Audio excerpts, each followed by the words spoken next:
It's a bit of a global trend to add more and more regulation. It is permissible to speak about breaking rules, to ask questions like, do we have too much regulation? Are things too tied down? Is it too difficult to do the things that humans need to do? Do you think that people are beginning to see whether their reliance on rules is quietly destroying them or it's helping them? What you want is total situational awareness and intelligent human debate, not blind following of the rules. It's being able to get a group of people to work together, to hear opinions and thoughts that you don't like, and still feel that it is not a threat to you as the leader. In the simplest form, how do I know when I want to break my own rule? Before I introduce our speaker today, I would like to note that these conversations are not a follow-on on the TEDx talk itself. Is not a reinvention of your TEDx conversation. It's more focused on what has happened since that time. How was the idea involved? If I were to ask, what is the impact of that conversation today? What does it look like in everyday life? What's the answer to that? So I'm going to introduce our speaker today, and it's Douglas. Hi, Douglas. Pleasure to be with you. How are you feeling today? Good, not bad at all, thanks. Ready to roll? Yeah, good to be with you again. So today I am here with Douglas, and we are going to talk about what has unfolded since Douglas shared his TEDx talk, Breaking the Rules. Fantastic, thank you. My best case scenario is what we might call a shifting of the Overton window. So what does that mean? Essentially, it's what is permissible in public conversation. The concept of an Overton window is what people feel that they are allowed to speak about. And as you'll recall, my talk was on the essential idea that we have too many rules. They strangle things, they kill innovation, they become a problem for entrepreneurs, innovators, and thinkers. And it's a bit of a global trend to add more and more regulation. And we're seeing very few economies, but they show great signs of success, that are actually repealing excessive regulation. And that was the nature of my talk. So my best case scenario is to shift the Overton window, which is what people in any society speak about or feel that they're allowed to speak about. And I find that coming from what I think was a bit of a low rules society and moving to a high rules culture, I've seen both sides of that equation. I've experienced cultures that are very free, very, perhaps even in a way, chaotic. And I've experienced cultures that are incredibly sedate, very rule-bound, and afraid of rocking the boat. And I think some of the cultures need a little of that boat rocking. So that shifting of the Overton window is the goal. It's the idea of saying it is permissible to speak about breaking rules, to ask questions like, do we have too much regulation? Are things too tied down? Is it too difficult to do the things that humans need to do? And who's doing the forbidding and why? And especially at what cost? So while I don't suppose in my lifetime I'll be able to rid the world of excessive rules, the goal is to shift the conversation to the point where it is at least okay to address that sort of thing. And I think in my local scenario, I have seen that happening to an extent, which has been quite gratifying. Great stuff. And the original title of your talk was They Are Your Rules, Break Them. I think I've broken a lot of rules, thanks to you, Douglas. But let's talk about what has changed since you then shared it on stage. Since you challenged our reliance on rules, how have you seen this come to life in the real world? Do you think that people are beginning to see whether their reliance on rules is quietly destroying them or it's helping them? Yes, I think it's like a constant crusade, and I certainly do see it all around me. I receive a fair amount of feedback, people sending me emails, examples from local news that they experience of things like, say, a local council or a municipality insisting on, say, health and safety rules or structural rules or things that they have to do when there is a project to carry out, and saying, here's an example of what you were talking about. And one that just springs to mind off the top of my head was a gentleman who needed to repair a roof and discovered that complying with the government regulations was going to cost him 3 times more than simply fixing the roof itself. So you've got 4 times cost, and 3 parts of that are government compliance. The actual repair to the roof would have cost him 1/4 of the total project. left alone. So I think what's happening is you start to see you've you've woken people up to the idea that this is happening around them. And people tend to see what is spotlighted for them. So hopefully what this then does is people notice it to a greater extent and become more conscious of it. It becomes more of a public conversation, and that's what I'm after. And I definitely see it around me. In terms of my own speaking and so on, there's a big call for it. It very much comes, unfortunately, from the group of people who don't need it. So you'll have corporate companies saying, oh, come and speak to us about rule breaking. And I say, love to. The problem is you're not the end of the equation that needs it. It's the oversight that actually needs it. And in that scenario, the best case scenario is you have people who have come from the world of business, entrepreneurship, people who make things, create things, generate and drive, and they go into the world of regulation and are then able to impact it and say, here's what business needs, here's what people need in order to get things done. And that's the best case scenario. Okay. Not a trick question, but because you talked about who really needs to hear it, so there's a difference between implementing and giving the rules. But when we're breaking the rules, but we're making the rules again as regulations. How does that really work? Yeah, it's interesting. I mean, if you take two different continents, Europe versus the United States, one is repealing and one is adding regulation. I heard an economist the other day joking that the primary export of Europe is regulation. So it's going in different directions in different parts of the world. And there again is that whole thing about the conversation. What are people focusing on? And are they allowed to speak about that sort of thing? And we need more leaders who stand up for the freedom of human potential to make and to do. And we need more people broadly simply saying, if it is a necessary thing for a human being, it can't also be forbidden. And we can't keep adding rules indefinitely. The funny thing is, each rule seen in isolation seems to make perfect sense, but the burden of the totality of the things eventually becomes unbearable. Entire societies discover that they simply can't do things, and that's what the discussion is all about. Great. I like the sound of that. So in terms of your own relationship with the idea, since you last shared it, has anything shifted or changed? And in saying that, I'm talking about the evolution of an idea. You have an idea in mind, you start it off, you share it, but as people come to you, as you help people, it begins to evolve. Yeah. So has anything shifted since you last shared? Well, I think there's been a bit of a refinement of the idea. I've always been conscious of it, but you observe it in different ways in different places around the world. And as you speak or write about it, people come to you with examples locally, and I find that incredibly useful. I also have a strange internal contradiction in that I am a person who takes my own faith very seriously, and that's a set of rules that I do believe in and do try to obey. And I suppose the distinction there, I mean, you mentioned the title, They're Your Rules, Break Them. Those aren't my rules, so I try not to break them. I'm interested in the man-made, the human-made impositions upon reality, the ones that we come up with, generally speaking, because we think they make us safer.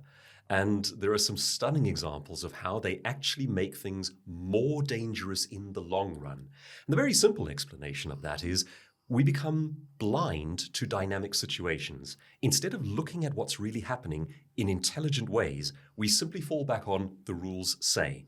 Now, the rules are designed for non-dynamic scenarios. So long as nothing changes, rules are perfect. But the world is not like that. The world is constantly changing, constantly evolving. And the most agile organizations today are simply aware of that. And it's not to say that they live with total anarchy, that they have no rules whatsoever. Instead, what they have is intelligent debate. So they're not interested in a set book of rules that says, you will not. Instead, they say, intelligently speaking, as we discuss our scenario, what do we notice? What should we allow? What should we change? And there are some fabulous studies, even from the evolving culture at NASA. NASA started off as very agile and very much a debate culture and went to a rules culture. And some of their worst disasters are traced back to the fact that they were a blind bureaucracy following the rules. And their argument was, we thought that would make us safer. And it turns out it's not always the case. What you want is total situational awareness and intelligent human debate, not blind following of the rules. Turns out it doesn't make things safer, and it adds cost to everything. Great. I like the way you put it, blind following of the rules. And it aligns with my previous thoughts on rules and breaking them. Someone, after your TEDx talk, spoke to me and said to me, do you think that as the world is changing, the rules should change, in the same pace? Sometimes it feels like the rules that we have or regulations, policies are outdated. And we all know that it's a fast-paced world today. Yeah. So in terms of blindly following the rules, do you agree or do you think that rules should evolve at the same pace as change itself in the world? Oh, absolutely. And we tend to ascribe a moral relevancy to rules. If a government has given us a rule, it must be right. And there's something bizarre about that. I mean, I grew up in South Africa at the tail end of apartheid. Those were evil rules, but they were the rules. And a lot of people followed them, some passionately, some blindly. But the idea is you have this government imposing a set of rules that serve its ends or that serve a certain set of goals. Rules passed by an authority on earth are not inherently moral. They do a thing in the world. And sometimes that needs to be questioned. Sometimes it's way more innocuous than that. It's just the way things have always been done. There may not be as much of an evil intent as, say, an apartheid regime. It could just be that it started off that way and it made sense at the time. But over time, the goalposts have changed, human society has moved, and the rule itself no longer makes any sense. It's just the way things were always done. And I always think of that, it's probably an old urban legend, about the guy, they're preparing dinner at night, and he watches as his wife chops off the end of a pot roast and puts it into a pot, loads it into the oven. And he asks, well, why do you do that? And she says, I don't know, my mom always did it that way. And they ask the mom, and she says, I don't know. They go back to grandma, who always did it that way. Grandma explains, well, it's because my pot was too small. Now, you've got 3 generations of people who have been doing it that way because that's the way you're supposed to do it, but not asking why. And, I mean, silly example, but it shows the thinking. And we have a lot of that. I mean, if you take, for example, the way a lot of modern schools run, there are structural elements that were created at the time of the Industrial Revolution. They were done that way to create the right type of employee for a factory in Old England. We simply don't work that way anymore. And if you look at the school and you say, why does it follow that? We don't have a good answer. We say, well, that's just the way that schools work. No, it isn't. There was a reason for it in the first place. So that's the human intelligence where we say, all right, these are the rules, but why? What do they serve? What do they protect? The cost that they add, is it worth it? Because every rule adds additional cost in terms of policing, resource, infrastructure, et cetera, et cetera. And sometimes the burden can be way more than we realize. Yes. These are the questions, or these are the rules. Why? So asking why is my next question. When do you know that the rules need to change? Well, if we're asking why as a standard way of living, and we're all doing it, those rules will not survive. It's only when people fail to ask or cease to ask why and simply go, we accept the governing authority's set of rules even though they don't make sense. That it's only under those conditions that silly rules can prevail. And there again, it comes right back to the beginning of our discussion where I said you have to move the window of discussion so that people feel they are allowed to challenge bad rules. In high rules societies, people spend their entire life being drilled into the idea that you obey the authority. The authority is inherently good. Now, that may or may not be true. And it may or may not have your best interests at heart. But that question, you've nailed it. It's as simple as that. Why? That's the heart of the thing. If we start there, everything else unravels in its wake. Great. I'm still wondering about balance, because if you give everyone an opportunity to ask why, everything will be questioned. Yeah.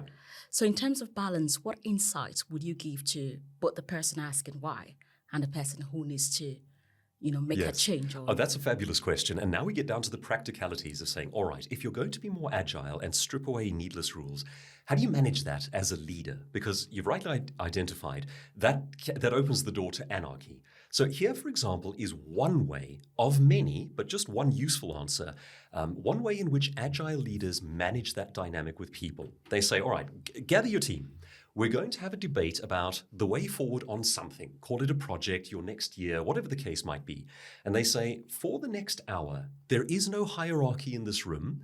There are no questions that are off bounds. You can have have at it, go for it. And you encourage people to be as outspoken as possible. And that takes a little bit of jostling and a bit of getting used to elbows and shoulders and authority having to recede.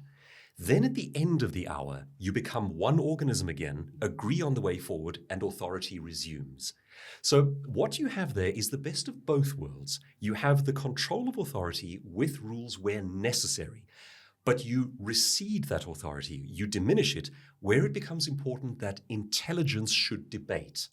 And as I say, there are many ways around this balance of control versus intelligence, from debate versus having authority directing things. But that's one of the simple answers, is that you have to be aware of both. You need the anarchy of debate, then you need the unification under a leader who then takes things forward. And that's the sort of thing that agile leaders specialize in. And there are a lot of answers to that question of how. A lot of it, and a very, very great deal of the answer, is leaders getting their ego out of the way. Very often, rules serve leadership and authority. They do not necessarily serve the goal, the populace, the people. So it's that balancing act. It's being able to get a group of people to work together, to hear opinions and thoughts that you don't like, and still feel that it is not a threat to you as the leader. Great stuff. So it's more balance between the person given, why you need to give it, what is the seven, what's the purpose of the rules, and then we take a cue on when to break them. Absolutely. Great stuff. My next question is how the idea in itself has impacted you personally. What has changed since your experience sharing it on the thought and then taking it forward to the community? How has this idea, affirmed or changed your voice, or how you personally show up with it? It's a fascinating one, because I'm raising a son. He's now 8 years old, and he comes up against this every day. And we have these debates about following the rules when you should, because we teach him respect for authority. He has to grow up as a respectful person. And at the same time, we imbue this idea that not all authority is necessarily good, and that not every rule is meant to be followed. If a rule is immoral, it is your job morally not to follow it. And raising an 8-year-old with that dichotomy is quite something. But I think he gets it. And I think most people get it if you introduce the conversation. In high rule societies, I think we tend to go the opposite way, where there is no discussion about whether there is such a possibility as the questioning of authority. So I see it in my family life playing out every day. I also see it I'm perhaps hyper aware of it, and I have to hold myself back, where I see people in positions of authority trying to obey rules that are incredibly silly. But I have to go, it's okay, they're doing the best they can with the best will in the world. And of course, the upside to a high rule society is low crime rates, high levels of peace, but it is also excessive regulation, high cost, etc. So I have to rein myself in. And where I see it being done in petty or silly ways, I have to assume goodwill on the part of the people doing it and gently try to nudge the conversation along. Yeah. My next one is funny, and it's funny because you talked about your 8-year-old son. As her parent, which of your rules would you like to be broken? Which of my rules? Obey every one of my rules, darn it. This is where I become an authoritarian. Which one should he be breaking? Yeah. Because you think of yourself as a parent. Yeah, I talk about this in the simplest form. I know that we've talked more about organization and individual, business and corporate, but actually we live by rules every day. Like you personally said, from your faith, you live by the faith that you rules from the faith that you follow. But think about it as in the simplest form. How do I know when I want to break my own rule? I think about it like, is it when I'm stressed? Or is it when I just don't want this child to bother me? So go do whatever you want. Yeah. So at what point should we think about breaking the rules as an individual? Right. Well, the way in which I think about it as a parent and with my own child is, to my mind, the formula is you are not raising a child who will forever be rule-bound. The goal is to raise an adult who is able to think for himself, for herself, to go out into the world autonomously and evaluate things. So there's a degree of trust in which I try to invite my son to look at systems and rules and so forth, and to go, if there are rules there, What's the point? Does it do good? And if it doesn't, is that something that should be challenged?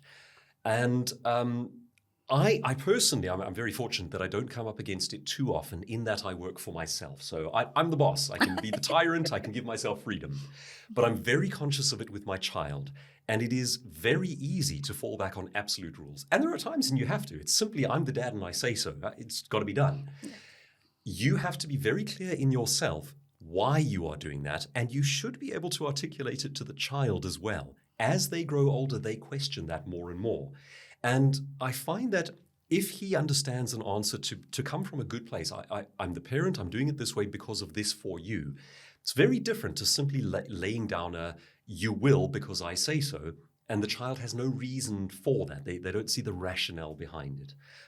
So I like to think a lot of this is to do with really just thinking things through and understanding the rationale both ways. Yes, and I repeat it, thinking things through. I mean, anyone listening to me think things true, and then you can then, take a call on when to break or when not to break a rule. Yeah. Let's talk about, ripple effects of these conversations since you last shared.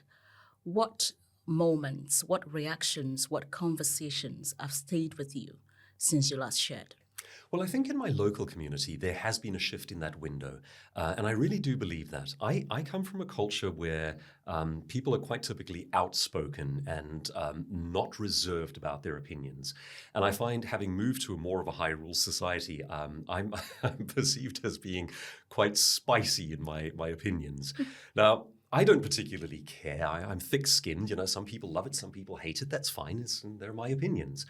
But I have seen that among especially the business community in my local area, I think there's a strong shift saying, yes, we need way more entrepreneurial freedom. We need significantly less regulation. It is intolerable that it keeps growing indefinitely. Perhaps it's just because I'm so aware of it, but I do believe there is a shift locally, and that's wonderful. Also, just from my own professional point of view, as a speaker, people come to me and ask about these things, tell me their examples, ask me to come and speak for their groups, and that's very gratifying for me personally. It's something I believe in, and I believe there are intelligent ways of addressing this issue. Great. And still talking about the ripple effect of the movement that you have started with Breaking Rules, just thinking about that and how the idea is taking root in the community, in conversations, in behavior, and in small moments. What have you noticed? Is there anyone that stands out to you? Yes, I have seen that there are local business leaders who have started running for political office with the specific intention of doing this sort of thing, of creating more freedom, less regulation. And I think that's a wonderful thing. Now, I can't claim full responsibility for that. I think I've stepped into a society that is dealing with that problem right now. And perhaps I've been one of the more vocal voices about it, and I hope so, but I do believe we are seeing something of a shift, something of gathering momentum and the window shifting so that people feel more empowered to talk about it and less fearful of authority, if that's the way they have ever been in the past. Great. One of the things you mentioned, I think it's more on the thought, was New Zealand as a sample of rules and the benefits we get when we know when to break them. Yeah. Since you last checked New Zealand, how is that going? New Zealand's an interesting case because it kind of bounces back and forth. It's like they learn their lesson in radical ways and then they unlearn it and forget it for the next generation. They have, over the past few years, gone through a situation where once again they were adding regulation more and more. That government having gone out, now they're trending in the opposite direction. So it's a strange one to watch. America is doing it at the moment with the repealing of and freeing up a lot of business. I think the one to watch is South America. There are several nations there right now that are going either more hardcore in terms of dictatorship and burdening their people with oppressive rules, and there are several that are doing the exact opposite and their economies are beginning to flourish. So I think the testing ground right now to a large extent is South America, and from an economics point of view, it's a fascinating one to watch. Great. So everyone, look out for South America. Yeah. My next question is more around the evolution of ideas. And we all know that sometimes you start off an idea, you shape it, but as the world changes, the idea begins to evolve. So has anything changed at all? Is there anything you would like to add that perhaps was not mentioned on the red dot or has not been mentioned at all? A new discovery? What has shifted? Was an adjustment we need to make? Anything else you want to add? Well, I suspect the thing that's new for me is just the examples that people keep on sending my way, and the degree to which pettiness can become entrenched. I think starting out, I observed that too many rules, too much regulation was a problem, but I think I didn't perhaps even appreciate the degree to which it besets lives around the world. I think the thing that's increased in my own thinking is that element of cost. Because what people typically send to me is, we have this building project, we're starting a business, I try to launch a whatever, and they go, I broke down the government-imposed cost in it, and it becomes like 9/10 of the cost that they are facing. Then I have people send me incidental things, like they say, I filled up my tank the other day, and here's the breakdown of the amount that qualifies as government taxes, and here's how much I actually paid for the petroleum that went into my car. And when you start to see these numbers, you start to realize the impositions from the outside are staggering. It almost beggars belief how much the imposition by authority of taxes and levies and additional burdens holds people back. I've always believed it. I think I underestimated the extent to which. So it's become an eye-opening journey. Great stuff. To anyone listening to this right now and wondering how to take your idea of breaking the rules or knowing when to break the rules forward, either as the one given the rule or the one who wishes to break it, in a simple human way, what is one reflection question you will invite them to sit with? Okay.